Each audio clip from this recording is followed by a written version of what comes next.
ओम नमो नारायण। आज परिवर्तनी एकादशी है, जिसे पद्म एकादशी भी कहा जाता है। माना जाता है कि आज के दिन भगवान विष्णु पाताल लोक में करवट लेते हैं।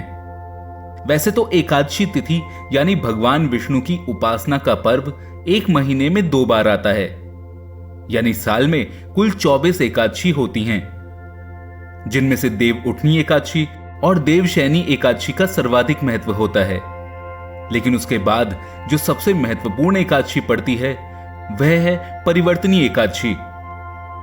पद्म पुराण के अनुसार देवशयनी एकादशी पर भगवान विष्णु 4 महीने के लिए निद्रा में चले जाते हैं और उसके बाद आज के दिन यानी परिवर्तनी एकादशी के दिन भगवान विष्णु करवट लेते हैं और देवी देवता इनकी पूजा करते हैं। इसी कारण इस एकादशी का नाम परिवर्तनी एकादशी पड़ा है।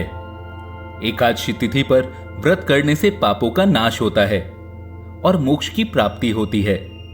मान्यता है कि इस दिन भगवान विष्णु के वामन रूप की पूजा की जाती है, जो भगवान विष्णु के दशावतारों में से एक हैं। पद्म पुराण में वर्णित कथाओं के अनुसार युधिष्ठिर ने भगवान श्री कृष्ण से एकादशी व्रत के महत्व को विस्तार से समझने की विनती की थी।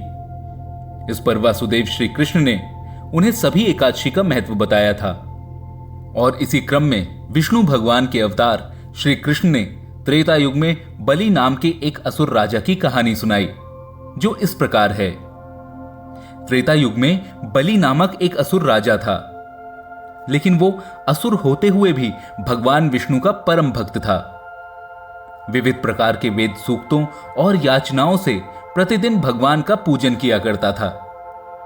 नित्य विधि पूर्वक यज्ञ आयोजन करता और ब्राह्मणों को भोजन कराता था। वो जितना धार्मिक था उतना ही शूरवीर भी था। एक बार उसने इंद्रलोक पर अधिकार स्थापित कर लिया। स्वर्गलोक के देवताओं से छिन जाने से देवतागण परेशान होकर भगवान विष्णु के पास गए।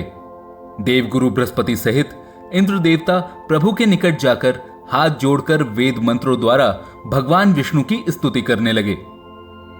तब भगवान विष्णु ने उनकी विनती सुनी और संकट टालने का वचन दिया।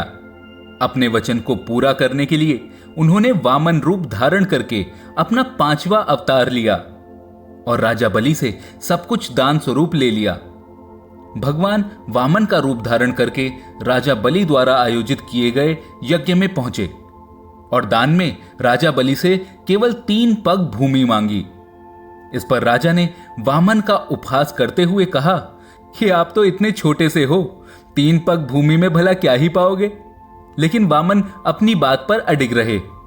इस पर राजा ने उन्हें 3 पग भूमि देना स्वीकार कर लिया। और फिर भगवान की लीला देखिए, उन्होंने 2 पग में ही धरती और पूरा आकाश माप लिए। और फिर जब भगवान ने अपना 3रा पग रखने के लिए बलि राजा से पूछा कि वो अपना 3रा पग कहां रखें, इस पर राजा बलि ने अपना सिर आगे कर दिया, क्योंकि वो पहचान चुके थे कि वामन कोई और नहीं स्वयं विष्णु भगवान हैं। जब भगवान विष्णु ने राजा बलि के सर पर अपना 3रा पग रखा तो उसके भार से राजा बलि पाताल लोक में चले गए। वामन रूप में मौजूद भगवान विष्णु राजा बलि की भक्ति और वचनबद्धता से अत्यंत प्रसन्न थे। इसलिए राजा बलि ने जब उन्हें अपने साथ पाताल लोक आने का निवेदन किया तो भगवान विष्णु मना न कर सके। और इसके साथ ही भगवान विष्णु ने राजा बलि को वरदान दिया कि चतुर्मास अर्थात 4 माह में उनका एक रूप क्षीर सागर में शयन करेगा और दूसरा रूप राजा बलि के साथ पाताल में उस राज्य की रक्षा के लिए रहेगा। एकादशी पर दान का विशेष महत्व है। धार्मिक आस्थाओं के आधार पर इस एकादशी के दिन चावल, दही, तांबा और चांदी की वस्तु का दान करना अति शुभ फलदायी होता है। और इस दिन भगवान कमल नयन यानी भगवान विष्णु को कमल अर्पित करने से भक्त उनके और निकट आ जाता है। तो आज भगवान विष्णु और उनके वामन रूप का ध्यान करना न भूलें, क्योंकि पाताल लोक में निवास करते हुए भगवान विष्णु आज ही करवट लेंगे। एक बार फिर आप सभी को परिवर्तनी एकादशी की हार्दिक शुभकामनाएं। ओम नमो नारायण।